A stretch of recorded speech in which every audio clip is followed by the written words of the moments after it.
प्रभु जी, कल आपने कथा में बताया था कि एक बार महाराज जी, मुझे मठ का नाम याद नहीं है कि कौन से मठ में, कोलकाता मठ में, वो एक बार एकादशी के दिन कहीं बाहर से आए थे, अपने कुछ कार्य से बाहर गए थे, और वहां पे जब आए, जगन्नाथपुरी से कोलकाता पहुंचे सुबह सुबह, और उन्होंने देखा कि उनका जो कमरा है, जैसे एक ताला तो वो खुद से लगा के गए थे जब वो गए थे बाहर, तो किसी ने एक और एडिशनल ताला उसमें लगा दिया, जिसकी वजह से वो रूम खोल के और उसे यूज नहीं कर पा रहे थे बेसिकली, क्योंकि उन्हें अपने रूम में जाना था, वो यात्रा करके आए थे।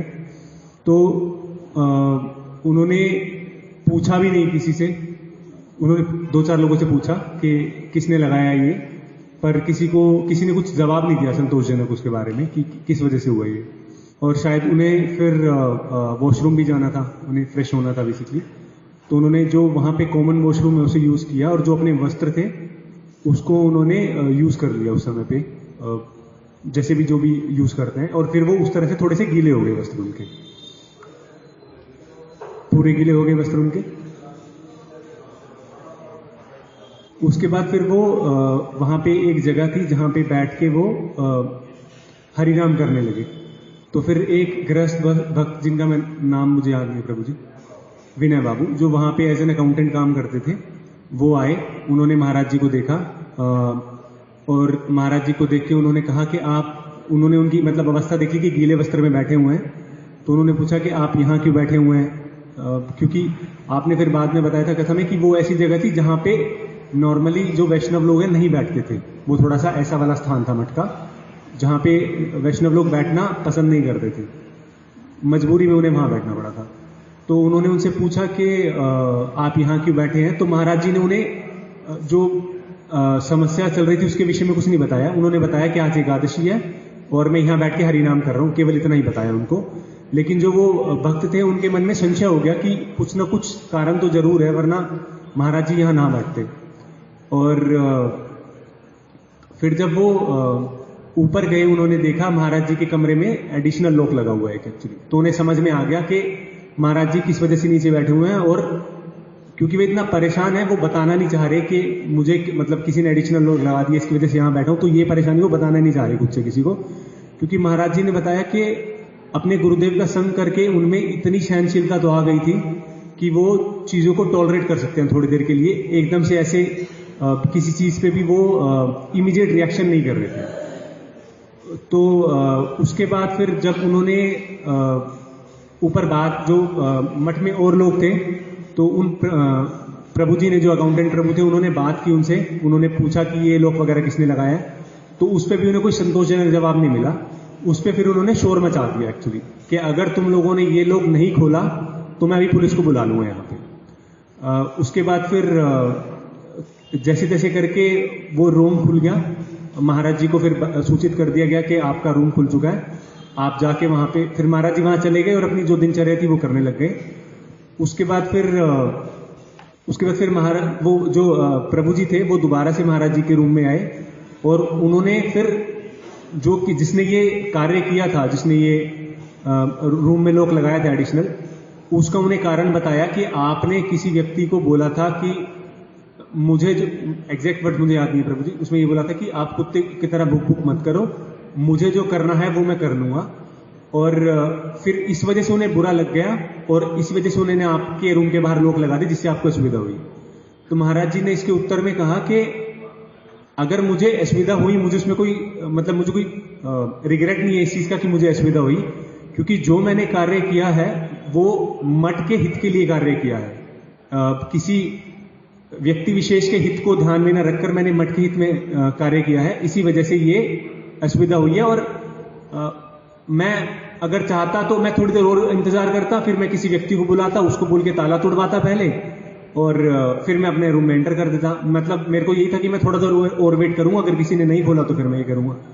तो आपने फिर कथा में रिलेट करते बताया था कि पूज्य बात भक्ति वल्लभ तीर्थ गोस्वामी महाराज जी जैसे वहां के इंचार्ज थे, और महाराज जी वहां पे सेक्रेटरी थे, सॉरी प्रेसिडेंट थे, तो वो प्रेसिडेंट थे उस संस्था के, गौड़िया वेदांत समिति शायद आपने बताया था, नॉट श्योर, चैतन्य गौड़िया मठ के। तो वहां पे फिर आपने बताया था कि जो एज ए सेक्रेटरी है वो एक बहुत ही दायित्वपूर्ण वाला जो पद है वो होता है, क्योंकि उन्हें बहुत सारे ऐसे डिसीजंस लेने पड़ते हैं जो एक व्यक्ति हो सकता है उसे लगता है कि ये उसे समझ में ना आए, लेकिन वो मठ के हित में ही होते हैं। फिर आपने जैसे दिल्ली मठ का एग्जाम्पल दिया था, वहां पे किस तरह से एक कोई प्रभु जी आए थे, योगी प्रभु जी शायद, और किस तरह से उन्होंने वहां पे जो सरकारी जमीन है वहां पे मंदिर बना दिए थे। और क्योंकि जो सेक्रेटरी थे वहां पे उस समय पे वो उन्हें ज्यादा कुछ बोल नहीं पा रहे थे, लेकिन वो सेंस कर पा रहे थे कि ये जो चीजें सही नहीं है सेक्रेटरी, लेकिन उन्हें शायद उन्हें चेतावनी नहीं दी या बोला नहीं कि आप ये चीजें मत करो। तो उसकी वजह से वो चीजें बढ़ते बढ़ते इतनी प्रॉब्लम हो गई कि वहां पे लड़ाई भी हो गई थी, और फिर लोगों के दो गुट बट गए थे आपस में। फिर योगी जी के साथ एक और व्यक्ति ने भी ज्वाइन कर लिया था जो उन्हीं की तरह थोड़ा सा मतलब लड़ने वाला स्वभाव में। हाँ, वो फिर वो मठ की जो धनराशि थी उसे अपने मतलब खुद के लिए वो यूज करने लगे थे। तो इस तरह से बहुत असुविधाएं हो गई थी। तो आप ये एग्जाम्पल देके बता रहे थे कि फिर जैसे आपने एक एग्जाम्पल बताया था कि जैसे पार्टीशन के टाइम पे गांधी जी और नेहरू जी ने कुछ सोचा नहीं, उन्होंने सिर्फ पार्टीशन कर दिया, उन्होंने आफ्टर कॉन्सिक्वेंसेस नहीं सोचे कि लोगों को कितनी पीड़ा होगी। तो इसी तरह से आप बता रहे थे कि एक जो दायित्वपूर्ण वाला जो रिस्पॉन्सिबिलिटी वाला जो पद होता है वो कितना कठिन होता है बेसिकली उसको मैनेज करना। और फिर आपने जैसे कथा में बाद में बताया था कि जब महाराज जी ने वो किस वजह से साइन नहीं किया था डॉक्यूमेंट, शायद कहीं और से एक जगह और मिल रही थी उन्हें, उन मठ वालों ने बोला था कि आप हमारी ये जमीन ले लो। महाराज जी का मत था कि आप अपनी पहले ये सारी जगह छोड़ दो, तब जाके मैं इसको मतलब तब जाके इसको लूंगा। फिर उस चीज में भी लोगों का यही था कि नहीं अगर वो रहते हैं तो रहने दो, कुछ लोग हैं हम अपने तरीके से मैनेज कर लेंगे। महाराज जी इस चीज के लिए एग्री नहीं हुए थे, लेकिन फिर पूज्यपाद भक्ति वल्लभ तीर्थ गोस्वामी महाराज जी और एक और अन्य जो वहां पे वरिष्ठ पद पे थे, तो उनकी वजह से फिर उन्होंने साइन तो कर दिए, लेकिन उन्होंने लिख दिया था कि मैं इस चीज के लिए एग्री नहीं हूं, किंतु मुझ पर जैसे मेरे जो वरिष्ठ गुरु भाई हैं या जो सीनियर्स हैं बेसिकली वो मुझे कह रहे हैं, इस वजह से मैं साइन कर रहा हूं। और बाद में फिर आपने बताया था कि किस तरह से असुविधा हुई, वहां पे लड़ाई झगड़े हुए और व्यक्ति की मृत्यु भी हो गई उसमें। फिर वहां पे पुलिस स्टेशन मर्डर हो गया बेसिकली। तो एक व्यक्ति का तो एक जगह पे वहां पे मर्डर हो गया बेसिकली। तो मर्डर होने के बाद फिर वहां पे वो पुलिस का और कोर्ट कचहरी का सारा चक्कर बेसिकली। तो आपने बताया था फिर कि जैसे वो बंद हो गया तो विग्रह की अर्चन सेवन नहीं हो पाएगा। तो फिर शायद उन्होंने परम गुरुदेव पूज्यपाद भक्ति प्रमोदपुरी गोस्वामी महाराज जी से फिर उन्होंने इस विषय में वार्तालाप की। तो उन्होंने कहा कि वैसे तो आइडियली तो होना तो प्रॉपर तरीके से चाहिए, बट बिकॉज अभी सिचुएशंस ऐसी हैं तो फिर उन्होंने मतलब खुद से ही वहां बैठे बैठे ठाकुर जी का अर्चन जो करना था वो सब किया। तो ये स्मरण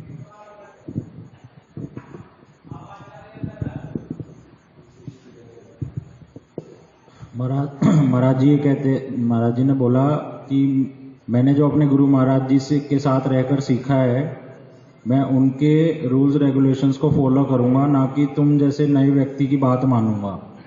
मैं तुम्हारे आगे नहीं झुकूंगा, तुम कुत्ते की तरह बुक बुक करोगे और तुम्हारी बात मान लूं, ऐसा नहीं है। और मैं किसी से घबराऊंगा भी नहीं। तुम चाहे मेरे से रुष्ट हो, मैं अपने गुरुजी के ही पद चिन्हों पर चलूंगा। ये विशेष बात इसमें थी। फिर कल एक उदाहरण भी सुना था, महाराज जी ने कुत्ते की हड्डी वाला देते थे कि भाई वो एक कुत्ता हड्डी लेकर घूमता है तो उसके पीछे बहुत सारे कुत्ते चल पड़ते हैं, उसको लगता है कि मेरे प्रति श्रद्धा है इनकी, लेकिन फिर वो हड्डी जैसे मुंह से गिर जाती है, दूसरा कुत्ता उसको पकड़ लेता है, सारे कुत्ते उसके पीछे चल पड़ते हैं। तो कुत्ते के प्रति श्रद्धा नहीं है, वो वस्तु के प्रति उनका लोभ है। कोमल श्रद्धा, जगत के प्रति श्रद्धा, एक और परमानेंट श्रद्धा, जैसे ये वास्तविक श्रद्धा पैसे के कारण। तो हमें पता नहीं चलता, लोभ के कारण तो हमें पता नहीं चलता सामने वाला व्यक्ति किस प्रकार से श्रद्धा कर रहा है। उसमें एक और उदाहरण भी दिया था कि एक व्यक्ति के पास कुछ लॉस हो गया, पैसे तो पड़े थे उसके पास, जैसे आपने बताया 10 लाख रुपए पड़े, छुपा के रखे हैं, लेकिन और सामने वाले को दया आ गई, हेल्प कर दी उसको पैसे देकर। हाँ, लेकिन थोड़े समय बाद उसको पता चला इसके पास पैसे थे, उसको उसकी श्रद्धा बढ़ गई, लोभ आ गया।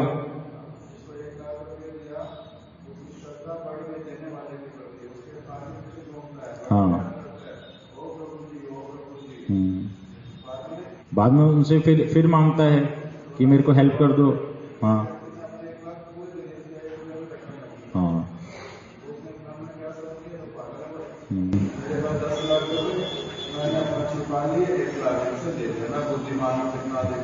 और एक ऐसा पागल 1 लाख पूरे तो पूरे दे दिए अपने पास देखे कोई अभी रखा ये पागल। फिर जब देखा धीरे उसके पास और पैसे इकट्ठे हो गए और मांगता। उसको पता चल गई थी बात की भी इसके पास पैसा था, और फिर इसने ऐसे किया तो उसकी आंखें खुल गई, फिर उसने उसको दिए नहीं पैसे। अश्रद्धा होगी उसकी अब इस व्यक्ति के प्रति, पहले व्यक्ति के प्रति, क्योंकि पैसों के कारण थी श्रद्धा, लोभ के कारण। हाँ, उसका नाम श्रद्धा था।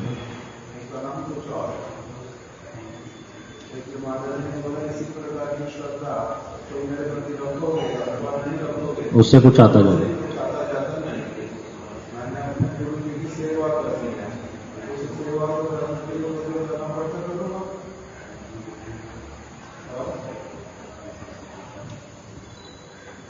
यही था मतलब।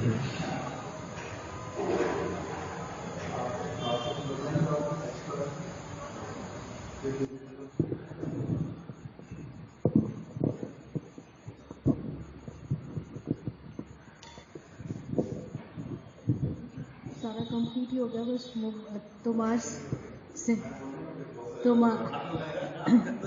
तुम्हार सेवाए दुख हते जतो सही तो परम सुख। ये वाला पूज्यपाद भक्ति विज्ञान भारती महाराज ने बोला कि श्रद्धा वाला हो गया, सहनशीलता वाला हो गया, और तुम्हार सेवाए दुख, मतलब जो कंक्लूडिव जो स्टेटमेंट।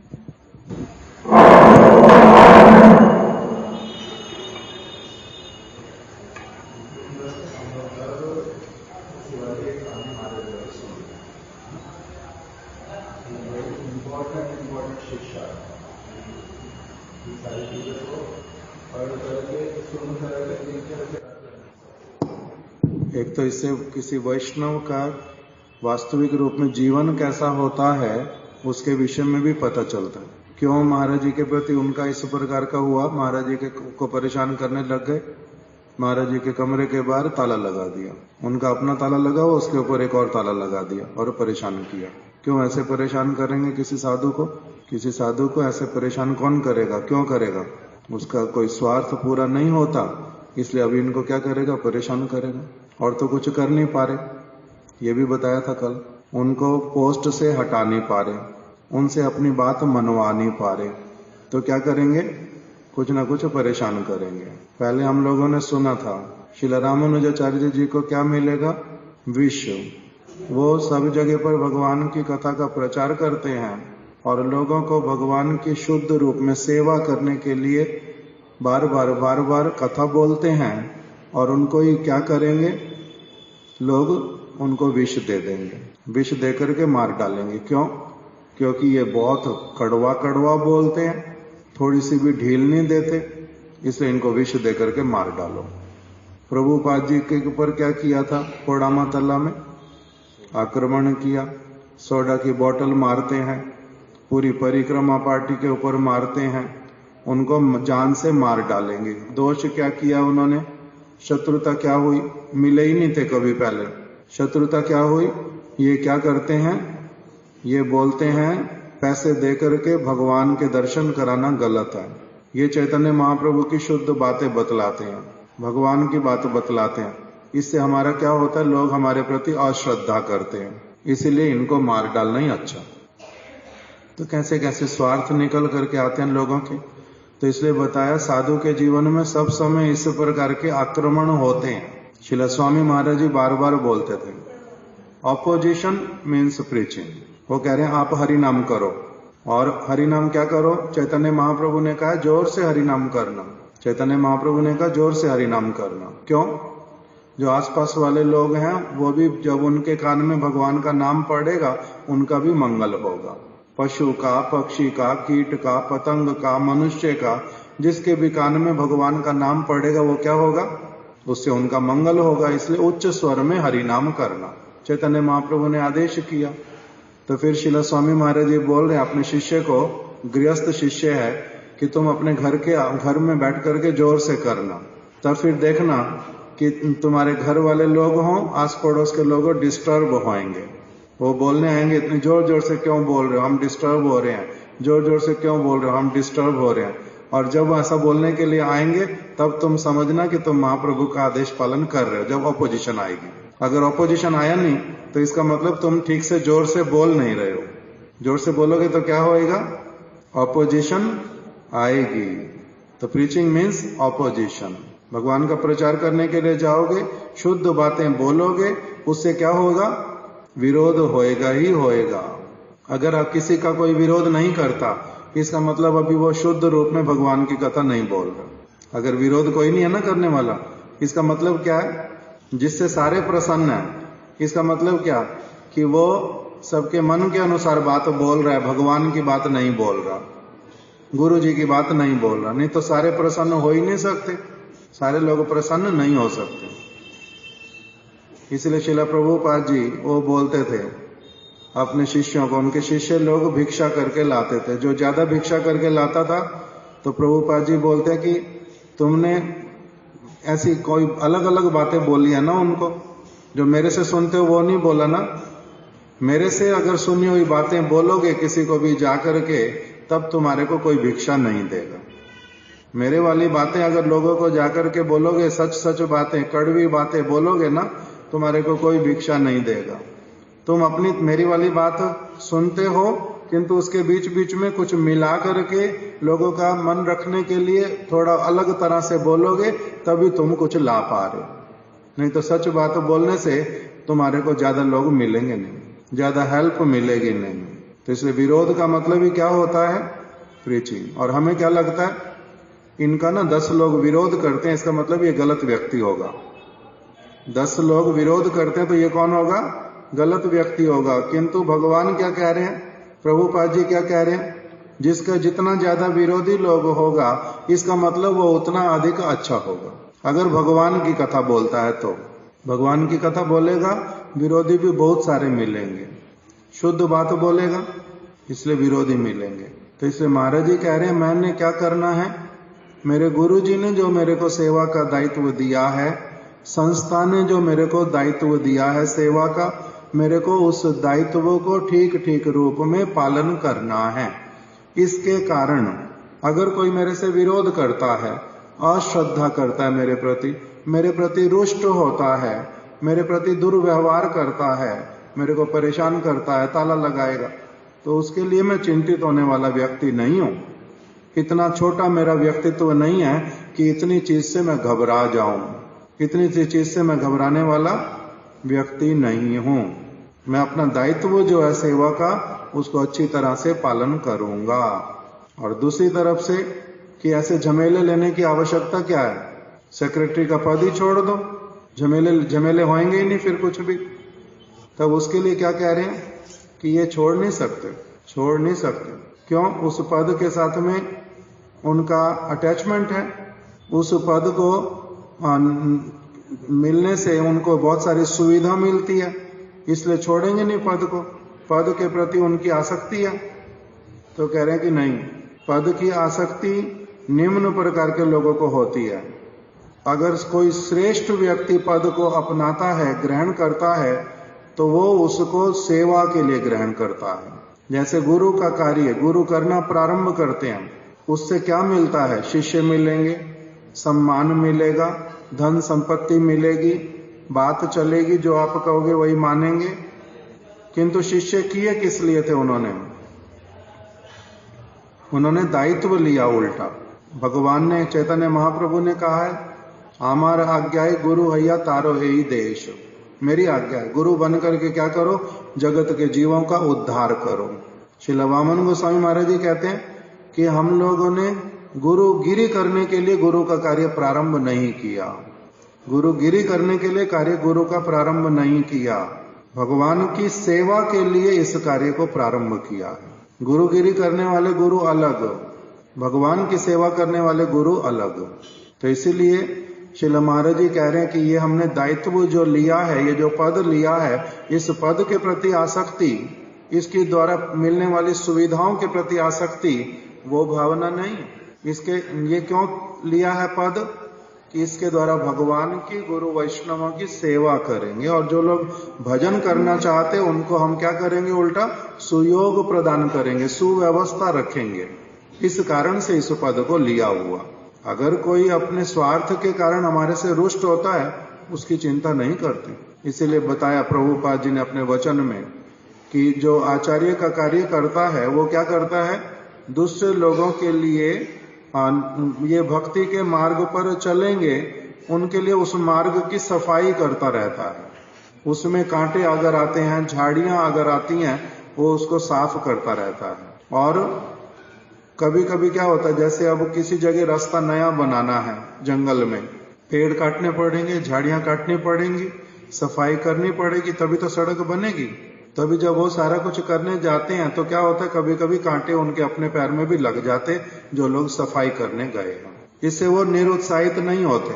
कभी कभी कांटे लगते, कभी कभी किसी और चीज में घिर जाते, कभी कभी कोई हिंसक प्राणी निकल आता, बिच्छू निकल आता, सांप निकल आता, कभी कोई और पशु निकल आता है, किंतु तब भी वो निरुत्साहित नहीं होते। वो क्या करते हैं, वो अपना कार्य करते हुए चलते हैं। इससे अगर घबरा गए तो वो रास्ता बना पाएंगे? इससे अगर घबरा जाएंगे तो रास्ता बना पाएंगे? नहीं। तो इसलिए कहते हैं गुरु वैष्णव जो हैं वो घबराने वाले व्यक्ति नहीं है, ये बलवान व्यक्ति होते हैं। ये बलवान व्यक्ति होते हैं, कमजोर व्यक्ति थोड़ा ना जो घबरा जाएंगे। किसी ने केवल ताला लगा दिया, इसी कारण से मैं घबरा जाऊंगा और इसी कारण से कहूंगा कि ये भैया पोस्ट मेरे लिए जंजाल है, तो कहते उसके हम चिंता नहीं करने वाले थे। गुरुजी ने दायित्व दिया है, सेवा करेंगे।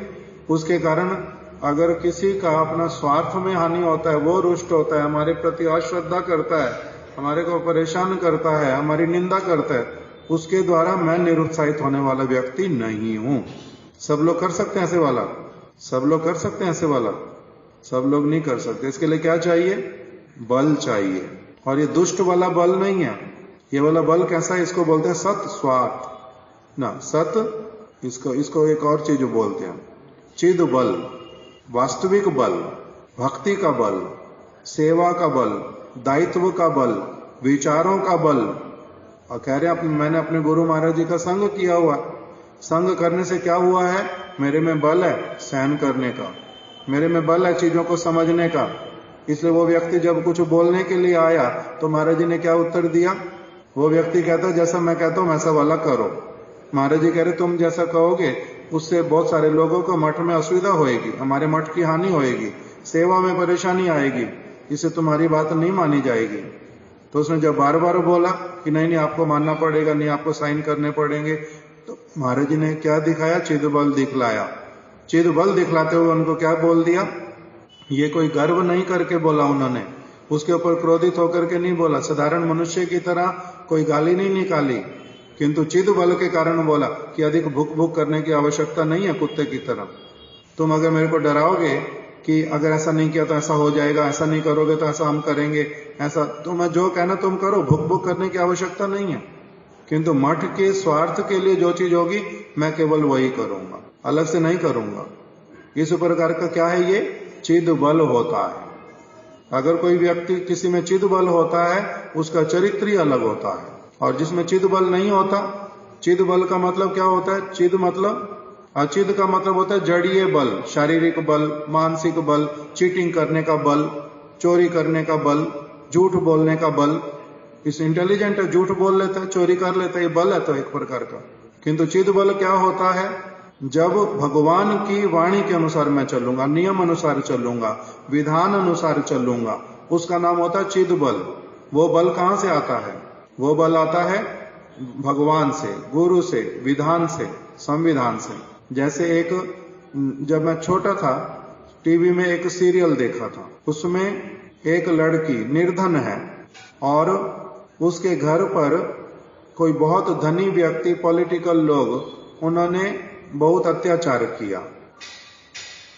उनके पास पैसा बहुत है, उनके पास में अप्रोच बहुत है, ये निर्धन है, अप्रोच नहीं है, कुछ भी नहीं है। इसलिए जब ये कोर्ट में खड़ी हुई जज के सामने, तब जो भी बात बोलती है इसकी बात सुनते नहीं, तो जोर से इसने बोल दिया एकदम से कि अगर मेरे पास पैसा नहीं है इसलिए ये मेरे को चुप करा लेगा, ऐसा मत सोचना। मर जाऊंगी किंतु चिल्ला चिल्ला करके बोलूंगी कि इसने जो गलत किया है, ये पैसे के कारण मेरे को क्या करेगा, दबा देगा, ये अपनी अप्रोच के कारण मेरे को दबा देगा। कोई बात नहीं, यहां पर अगर मेरे को मरना, मैं मर भी जाऊंगी, किंतु आगे फिर भी भगवान देखने वाला है, पड़ा भगवान है। अगर यहाँ के लोग नहीं सुनोगे, किंतु मैं सुनाऊंगी अच्छी तरह से, इससे डरूंगी नहीं। ये मेरे को मार डालेगा, मार डालो, उसके कारण मेरे को दबा पाएगा। गलत ये व्यक्ति है, इसने गलत काम किया हुआ है, और फिर उल्टा ये क्या करेगा, मेरे को ही उल्टा चुप कराएगा। इस प्रकार से उसमें बल था, बोल दिया कि पैसे के कारण मेरे को दबाने की कोशिश नहीं करना, इस तरह से बोल दिया। तो इसी प्रकार से चिद बल जो है, उसके कारण महाराज जी ने बोल दिया कि अधिक भुक भुक करने की जरूरत नहीं, अब तुम जाओ यहां से। तो चला गया और फिर परेशान करेगा। परेशान करने से ही महाराज जी बोलते थे कि कोई हमें परेशान करे और हम अगर परेशान ना होना चाहें, वो परेशान कर लेगा। अगर हमें कोई परेशान करना चाहता है और हम परेशान होना नहीं चाहते, किसी को कोई परेशान करे और कोई परेशान ना हो, ये कैसे होता है? होता ना, नहीं होता ये वाला भी। कोई परेशान करने के लिए आया और मैं परेशान होऊंगा नहीं, ऐसा होता है? गुरुदेव उदाहरण देते थे हमारे को कि कोई व्यक्ति जोर जोर से गालियां निकाल रहा, बहुत अधिक गालियां निकाल रहा है। तो दूसरा व्यक्ति जो है वो क्या कर रहा है, वो अपना उसके कोई रिएक्शन ही नहीं दे रहा, कुछ भी नहीं कर रहा, रिएक्शन देता ही नहीं है। तो अभी गाली देने वाले का गाली देना पूरा जब समाप्त हो गया, तो कहता है कि आपको मैंने इतनी सारी गालियां दी, आपको इससे फर्क नहीं पड़ा? वो कहता है मैंने लिया ही नहीं, तुम्हारी चीज तुम्हारे पास, और तुम्हारी चीज किसी और ने ली होगी तो ले ली होगी, नहीं तो तुम्हारे पास ही रहेगी, मैंने वो लिया ही नहीं। कोई किसी की खराब चीज लेता है क्या? नहीं लेता। कोई किसी का बुखार लेता है? अपना बुखार मेरे को दे दो, बोलते हैं, ऐसे बोलते ना मजाक में कि ये तो अपना बुखार भी ना दे किसी को, और चीज देने की तो जरूरत ही क्या है, बोलते हैं? ऐसे नहीं बोलते। मैं अपनी माता जी को बोलता था कि आप तो अपना बुखार भी किसी को नहीं दोगे, इतना कंजूस हो। तो इस तरह से बोलते हैं ना। तो अगर नहीं, गाली इसने लिया ही नहीं, गाली किसके पास रह गई? किसके पास रह गई? जिसने दिया, लिया ही नहीं इसने, उसने दिया, इसने लिया ही नहीं, तो किसके पास रह गई? उसी के पास रह गई। तो ये सब कौन कर पाता है ऐसे कि गाली निकालता रहे कोई और दूसरा कुछ भी ना करे? कौन कर पाता है? कौन कर पाता है? जिसके अंदर बल होगा, चिद बल होगा जिसके अंदर, उसको इससे असुविधा होती नहीं, उसका अलग प्रकार का होता है। महाराज जी अपनी वाली ये वाली जो आज कथा सुन रहे हैं, इसको तो हम पूरा करेंगे ही। इस विषय में भी एक बात बोल रहे, देखो आज कल शिला भक्ति वैभवपुरी गोस्वामी महाराज जी की तिरुभाव तिथि है ना, कल होएगी, क्योंकि गौर पूर्णिमा से पहले उनकी तिथि कल आएगी। अभी महाराज जी उनके विषय में देखो एक बात बोल रहे हैं। एक समय शिला भक्ति कुमुद संत गोस्वामी महाराज और मैं कोलकाता से उदाला जा रहे थे, और जिसके लिए हमें बालासोर जंक्शन पर उतरकर आगे जाना था। हमें गाड़ी में शिला भक्ति वैभवपुरी गोस्वामी महाराज भी मिल गए। उन्होंने भी बालासोर में उतरकर अपने मठ में जाना था। जब हम सभी बालासोर उतरे तो शिला भक्ति वैभवपुरी गोस्वामी महाराज जी को लगा कि हम शायद खीर चोरा गोपीनाथ के दर्शन हेतु वहां उतरे हैं, इसलिए उन्होंने पहले हमें अपने आश्रम तथा बाद में दर्शनों हेतु जाने के लिए कहा। किंतु जैसे ही मैंने उनसे कहा कि महाराज हम तो उदाला मठ से भेजी गई कार की प्रतीक्षा कर रहे हैं, हमें तो उदाला जाना है, मेरी बात सुनते ही मुझे अज्ञात किसी विशेष कारण से वे मुझ पर बहुत अधिक क्रोधित हुए, मुझे बहुत बुरा भला कहा। मैं तो उनसे बहुत छोटा था, इसलिए ना तो उनसे पूछने का ही साहस था और ना ही कुछ कहने का। वे चले गए और हमारी कार आने पर हम भी उदाला के लिए रवाना हो गए। मार्ग में शिला संत गोस्वामी महाराज ने मुझे थोड़ा चिढ़ाते हुए कहा, ओह कैसी असहिष्णुता, इतनी अधिक डांट सुन करके, डांट डपट सुन करके भी एक शब्द तक भी नहीं बोला। वाह कैसी सहनशीलता तुम्हारी, कैसी सहनशीलता। तो कह रहे उन्होंने क्या किया, मेरे को चिढ़ाया। मैंने शिला संत गोस्वामी महाराज जी से कहा, शब्द बोलने पर भी क्या लाभ होता और नहीं बोलने पर भी क्या हानि हुई। अगर मैं कुछ बोलता तब भी उसका क्या लाभ होता, शब्द बोलने पर क्या लाभ होता और शब्द नहीं बोलने पर भी मेरी क्या हानि हुई। बड़े व्यक्ति ने अपना समझकर कुछ बोला और मैंने उन्हें अपना समझकर सब कुछ सुन लिया, इसमें क्या असुविधा हुई। कैसे वाला विचार है ये भी एक अलग कथा थी, हमने इसको पढ़ लिया अभी, किंतु ये एक अलग कथा। तो अभी इसमें क्या बोल रहे हैं देखो, गुरुदेव की बात मैंने बताई, वो कह रहे हैं कोई गाली दे, दूसरा व्यक्ति अगर गाली ले ही ना तो क्या होएगा, उसकी गाली जो देने वाला है उसके पास रह जाएगी। तो अभी इसमें महाराज जी क्या बोल रहे हैं कि मुझे अज्ञात किसी कारण से, मुझे कह रहे हैं पता ही चला नहीं कि वो मेरे को क्यों बड़ी जोर जोर से क्रोधित होकर के एकदम डांट रहे हैं, मुझे पता ही चला नहीं। तो ऐसे और बड़े भी हैं मेरे से बहुत, मैं उनसे छोटा हूं, तो इसीलिए क्या हुआ, ना तो मैंने पूछने का साहस किया कि आप मुझे डांट क्यों रहे हो इतनी जोर जोर से, और ना ही मैंने कुछ कहा। ना तो कुछ पूछने का साहस था और ना ही कुछ कहने का। पूछने का भी साहस नहीं है, कहने का भी साहस नहीं है। पूछने के लिए साहस चाहिए ना, और कहने के लिए साहस चाहिए। तो कह रहे ना बोलने का साहस था ना पूछने का साहस था, तो इसलिए चुप रह गया। बाद में शिला संत गोस्वामी महाराज जी ने क्या किया, मेरे को चिढ़ाया कि कैसी सहनशीलता तेरी भाई, कैसी सहनशीलता, इतनी डांट डपट सुनी, एक शब्द भी तुम्हारे मुंह से निकला नहीं। तो महाराज जी ने तब उत्तर क्या दिया, ये साधु पुरुष के उत्तर, उनकी बातों से पता चलता है, उनके व्यवहार से, उनके आचरण से, वो किस तरह से किस चीज को देखते हैं, किस चीज पर कैसे रिएक्ट करते हैं, उससे पता चलता है कि वो हमारे से बहुत अलग व्यक्ति हैं और हम लोग अलग प्रकार के व्यक्ति हैं। तो महाराज जी ने एक तो ये वाली बात बोल दी कि ना तो मुझे सांस बोलने का और ना ही सांस कुछ पूछने का, ना कुछ पूछने का साहस है ना कुछ कहने का साहस है, और ये भी नहीं पता कि वो क्रोध कर क्यों रहे हैं, अज्ञात कारण। और बाद में कभी जाकर के पूछा हो, ये भी कभी नहीं हुआ, ये भी कभी नहीं हुआ। और फिर क्या बोल रहे हैं, जब शिला संत गोस्वामी महाराज कह रहे हैं, ओ कैसी सहिष्णुता, इतनी अधिक डांट डपट सुन करके भी एक शब्द तक तो तुमने बोला नहीं। तो कह रहे मैंने संत गोस्वामी महाराज जी को उत्तर क्या दिया, मैंने उत्तर दिया, शब्द बोलने पर भी क्या लाभ होता और नहीं बोलने पर भी क्या हानि हुई। क्या बोल दिया, शब्द बोलने पर भी क्या लाभ होता और नहीं बोलने पर भी मेरी क्या हानि हो गई, कुछ भी नहीं। और बड़े व्यक्ति ने अपना समझकर कुछ बोला और मैंने उन्हें अपना समझकर सब कुछ सुन लिया, इसमें क्या असुविधा। घर में माता पिता भाई बंधु कभी कुछ बोल बैठते, नहीं बोलते, बोलते हैं, तो उसमें क्या असुविधा हो गई अगर उन्होंने बोला और मैंने सुन लिया।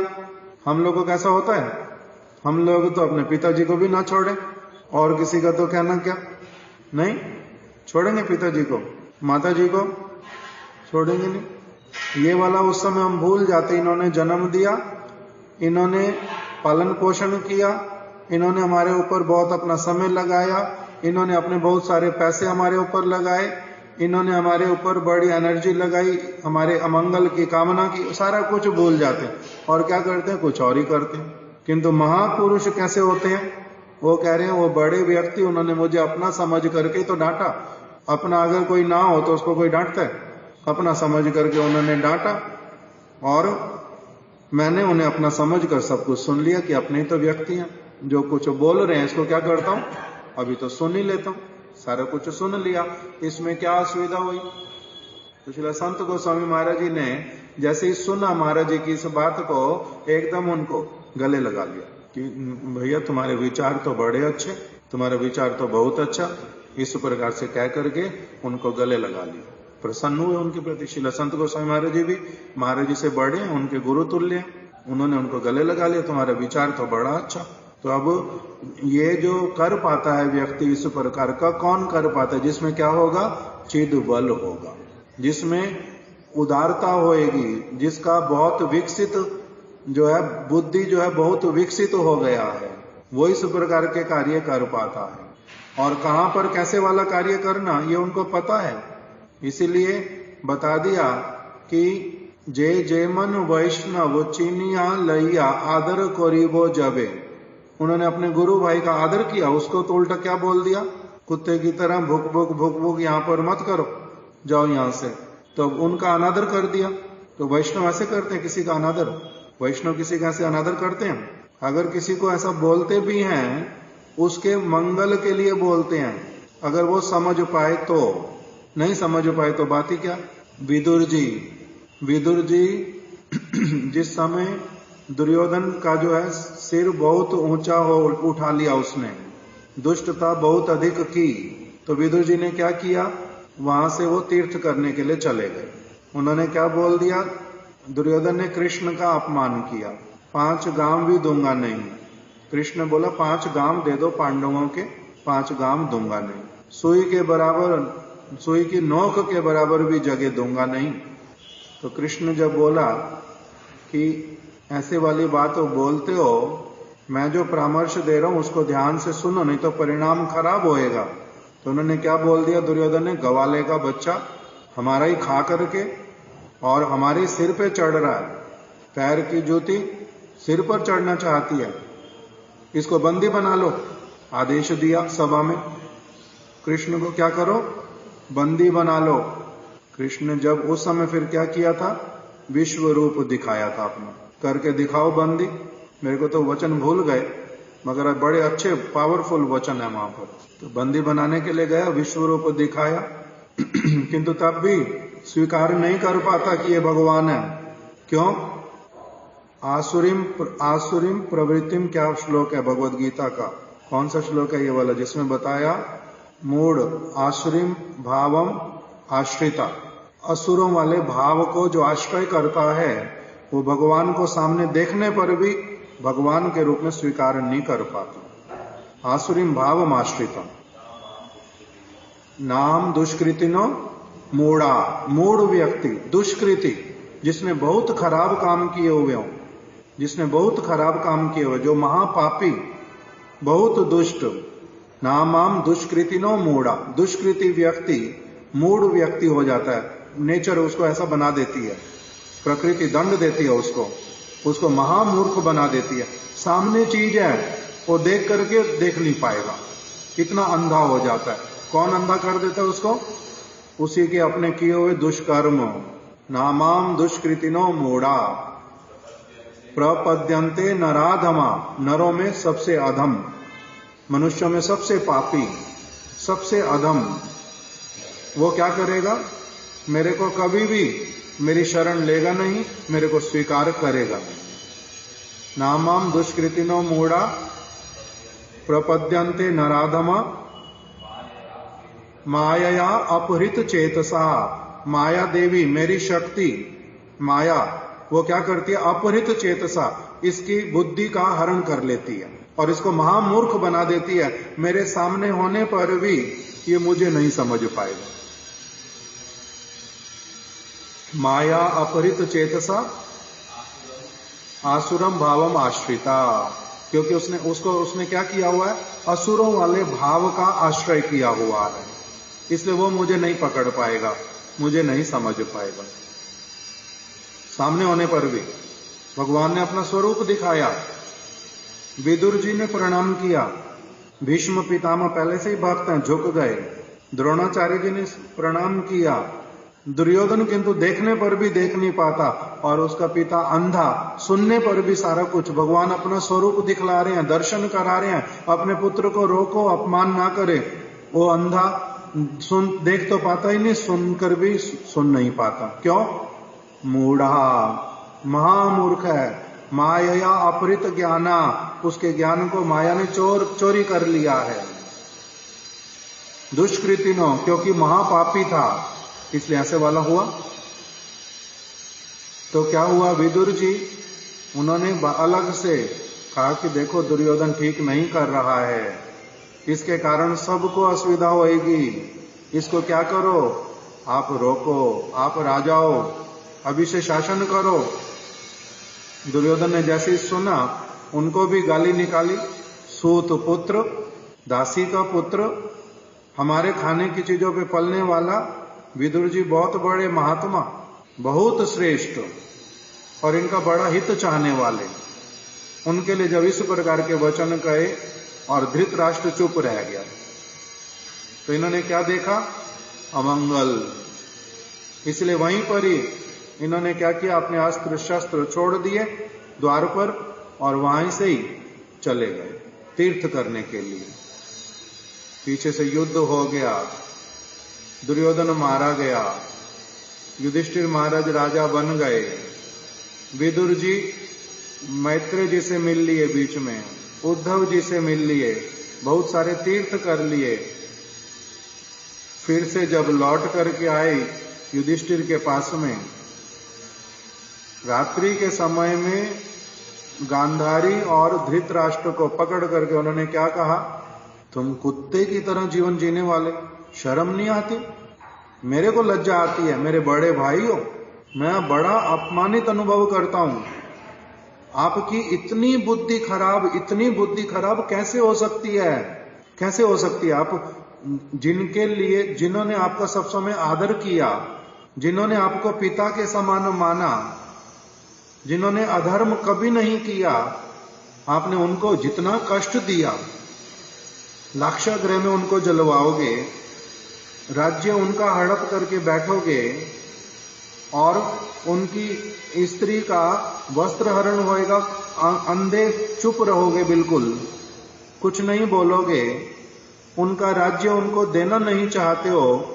युद्ध में भी सब समय तुमने कामना की कि ये सारे मर जाएं, इस प्रकार की तुमने कुयंत्रणाएं की, सारा कुछ करने के बाद में अब तुम्हारे सारे बच्चे भी मर गए, अब भी तुम फिर इनके पास में इनकी रोटी खा करके कैसे कुत्ते की तरह जी रहे हो, शर्म नहीं आती, निकलो यहां से, यहां रहना नहीं। और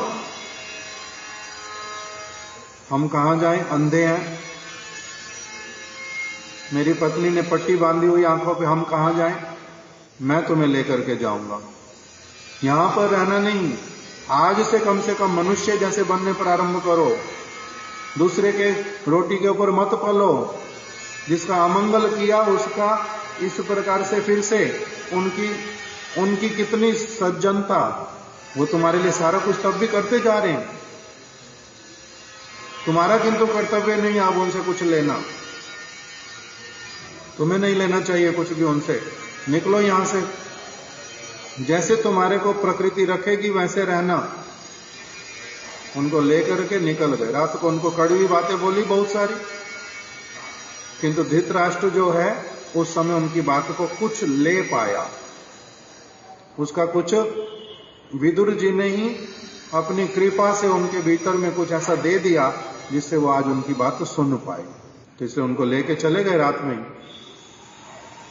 तो अभी विदुर जी ने जो बातें बोली उनको उनके मंगल के लिए बोली ना, अमंगल के लिए, मंगल के लिए बोली, उन्होंने क्रोध किया, कितना कड़वा वचन है कि तुम फिर से कुत्ते की भांति, युधिष्ठिर महाराज ये तो तुम्हारा सम्मान करते हैं, किंतु तुम कुत्ते की तरह यहाँ पर पड़े हुए हो, इनके फिर भी इनके दिए हुए रोटी के ऊपर पल रहे हो, शर्म आती नहीं बिल्कुल भी तुम्हारे को। उनको निकाल दिया, वहां से निकल करके ले गए। तो उसमें उनको क्या किया, बद्री का आश्रम की तरफ लेकर के चले गए और वहीं पर ही उन दोनों को कहा यहीं पर बैठ करके अब पश्चाताप करो, दुखी हो, प्रार्थना करो भगवान से, क्षमा मांगो कि हमने आज तक जो जो किया पांडवों के लिए हमारा उसमें बड़ा दोष हुआ है, पश्चाताप करो मन में, सोचो सचमुच में कि तुमने अपने लोभ के कारण, राजपद की लालसा के कारण, अपने पुत्रों के मोह के कारण तुमने क्या क्या गलत नहीं किया, इस सारी चीज को सोचो अच्छी तरह से बैठ करके और भगवान से क्षमा मांगो बैठ करके। इस प्रकार से उनका मंगल करवाया।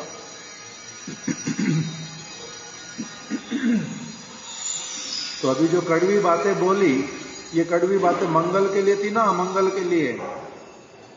मंगल के लिए उनके। तो इसी प्रकार से साधु पुरुष अगर किसी को गुरु, वास्तविक सदगुरु, सद वैष्णव अगर किसी को डांटते हैं, फटकारते हैं, तो उसके मंगल के लिए ही करते हैं, उनका और दूसरा कोई भी उद्देश्य नहीं होता। इसलिए महाराज जी ने जिस प्रकार से उनको बोल दिया, वो क्या बोला कि कुकुर की भांति भूख भूख करने की आवश्यकता नहीं है, जाओ यहां से। क्यों? क्योंकि वो कुछ वैष्णवों की निंदा करता था, वैष्णवों का विरोध कर रहा था, और महाराज जी बड़े पद पर है, उनकी उल्टा सपोर्ट मांग रहा था। तो इसलिए महाराज जी ने क्या कर दिया उनको, जय हो, दंडवत प्रणाम महाराज, आ जाओ।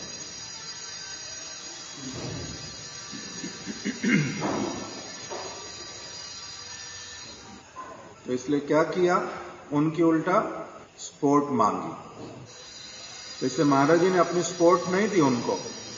महाराज जी ने क्या बोला कि मेरे गुरुजी ने मेरे को सेवा का दायित्व दिया है, सेक्रेटरी का पद दिया है, इससे मैं अन्याय करूंगा, तुम्हारी बात सुनूंगा।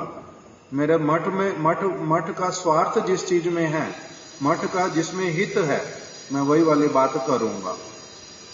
तुम मेरे प्रति श्रद्धा करो, अश्रद्धा करो, अच्छा मानो मेरे को, बुरा मानो, संबंध रखो, संबंध मत रखो, किंतु मैं अपने सेवा के दायित्व से जितना तक मेरे को बोध है कि ये सेवा है, ये सेवा ऐसे करनी है, वो वाली चीज मैं अवश्य ही करूंगा। मैं तुम्हारे कहने पर कि इससे मेरा जागतिक कोई लाभ होगा, ज्यादा लोग मेरे प्रति श्रद्धा करेंगे, इस प्रकार की चीजें सुनने से मैं काम करने वाला व्यक्ति नहीं हूं।